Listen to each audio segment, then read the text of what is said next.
Voici, nous allons voir maintenant la suite de l'émission conduite par l'Esprit de Dieu.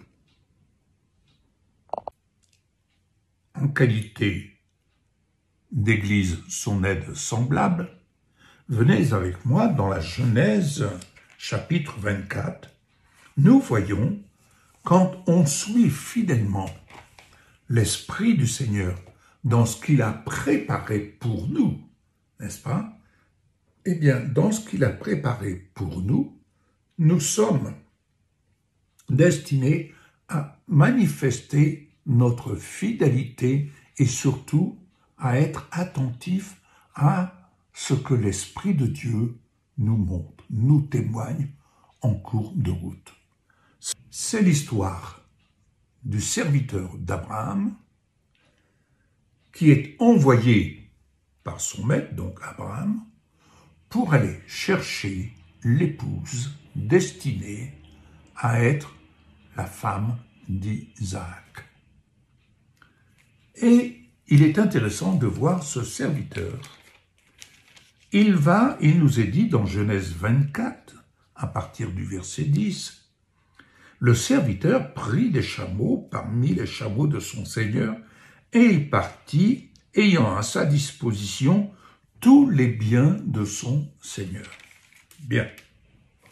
Donc, sous la conduite de l'Esprit de Dieu, nous ne partons jamais à vide.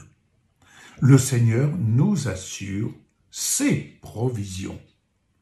Le Seigneur nous assure d'être au bénéfice de ses provisions pour remplir, accomplir ce qu'il a prévu de nous faire accomplir pour l'honneur de son nom.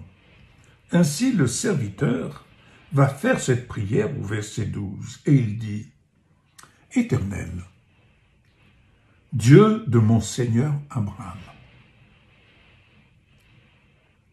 fais-moi, je te prie, rencontrer aujourd'hui ce que je désire et use de bonté envers mon Seigneur Abraham. » Ici, le serviteur, il dit, fais-moi rencontrer, accomplis aujourd'hui ce que je désire. Mais ce qu'il désirait, ce n'était pas pour lui-même.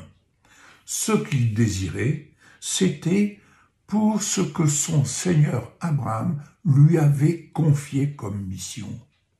Autrement dit, nous sommes le choix du Seigneur Jésus pour accomplir sa mission, pour être son ouvrier, et ce pourquoi nous sommes invités sous la conduite de l'Esprit de Dieu à prier, c'est à prier pour ce que désire notre Seigneur, et non pas tant pour ce que notre moi, notre chair, nous désirons.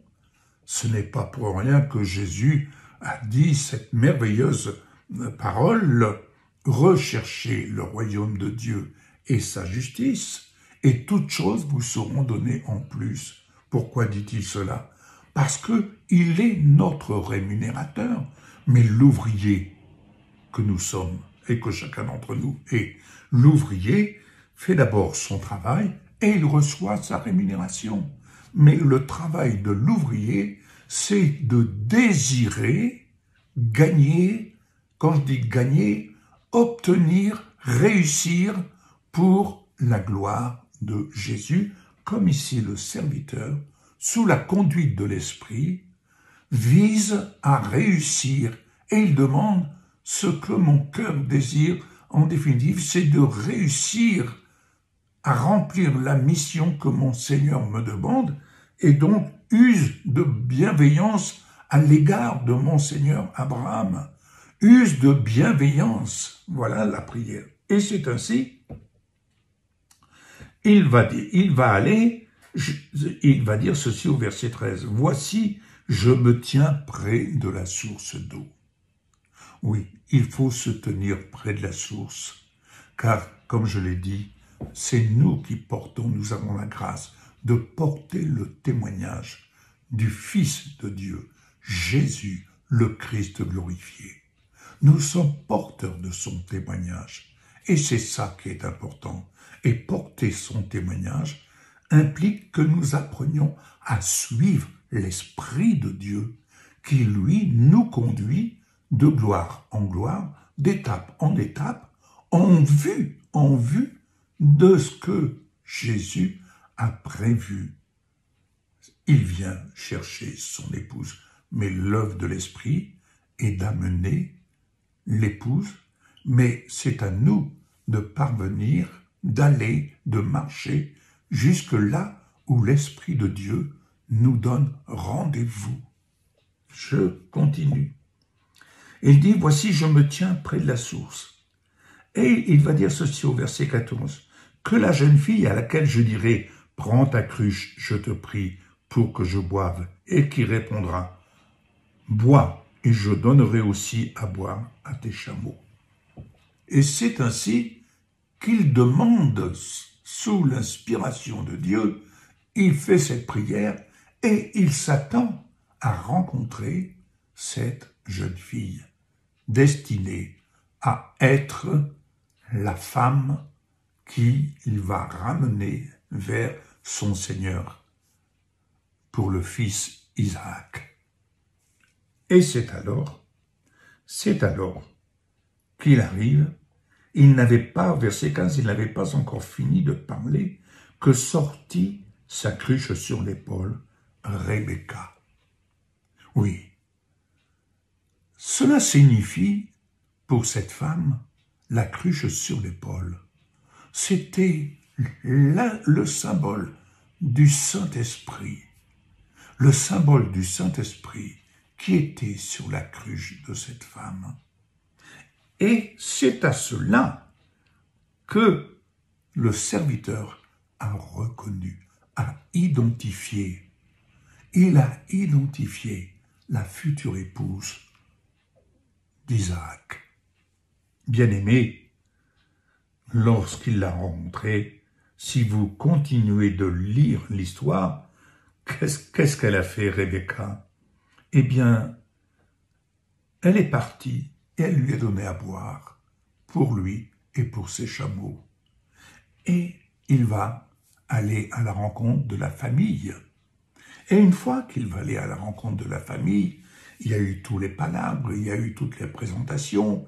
Vous lisez l'histoire dans Genèse 24. Mais quelque chose a attiré mon attention. Au verset 57. Alors ils lui répondirent, appelons la famille, appelons la jeune fille et consultons-la. Autrement dit, la famille, les frères, son père, vont demander son avis.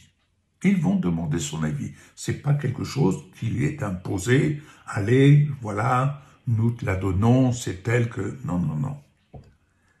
Ils appelèrent donc Rebecca et lui dirent, veux-tu aller avec cet homme? Elle répondit, j'irai.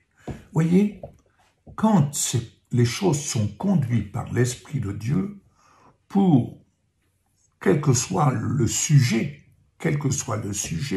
que ce soit pour un travail, que ce soit même pour vous, jeunes gens, qui désirez vous marier, ce qui est tout à fait dans la logique des choses, dans la logique de Dieu, je dirais, eh bien, ne faites pas les choses n'importe comment. Ne vivez pas les choses n'importe comment. Prenez soin, je vous recommande, de la part du Seigneur, prenez soin de prier et de dire, Seigneur, conduis-moi, que ton bon esprit me conduise à identifier ce que tu as prévu pour moi, que ce soit pour un travail, que ce soit pour rencontrer le conjoint. Demandez au Saint-Esprit. Demandez, le Saint-Esprit ne manquera pas de répondre. Mais apprenez, exercez-vous à soumettre votre esprit. Oui, le soumettre, non pas à la loi, non pas au légalisme où il faut que, tu dois, non. Soumettez votre esprit à l'Esprit de Dieu qui est amour. Il est amour, mais simplement, il sait ce qui est bon pour vous. Il ne se trompe pas. Et au-delà de vos aspirations personnelles, Dieu les connaît. Mais il sait ce qui est devant vous et comment vous faire réussir votre voyage. Et c'est ainsi que sous la conduite de l'Esprit, le serviteur va amener Rebecca sous la tente à la rencontre d'Isaac et elle deviendra sa femme. Sous la tente, Isaac et Rebecca se connaîtront. Bien-aimés, quand je lis cette histoire, sous la conduite de l'Esprit de Dieu, ces temps-ci, nous ne cessons d'être interpellés sur le fait que Jésus prépare son Église. Nous sommes dans une phase d'évangélisation, nous sommes dans une phase où on est amené à semer la parole, et ceci afin que les âmes se lèvent du séjour des morts et que l'Esprit de Dieu réveille, anime ces âmes afin de les amener, comme ce serviteur a une mission de les amener devant Jésus, devant l'époux, car Jésus est dans l'attente de son aide semblable. Il est dans l'attente de son Église, oui, afin de vivre le plus grand réveil de notre histoire, le réveil de la gloire de Dieu, de la gloire du Seigneur Jésus et de la rencontre de Jésus avec son épouse telle qu'il se l'est présenté. Entendez ce que l'Esprit de Dieu vous dit aujourd'hui. C'est une semence qui mérite encore d'être élargie, mais simplement pour vous donner un petit aperçu, un petit clin d'œil, et j'espère que vous allez méditer dans le bon sens sous la conduite du Saint-Esprit. Soyez bénis. Au revoir.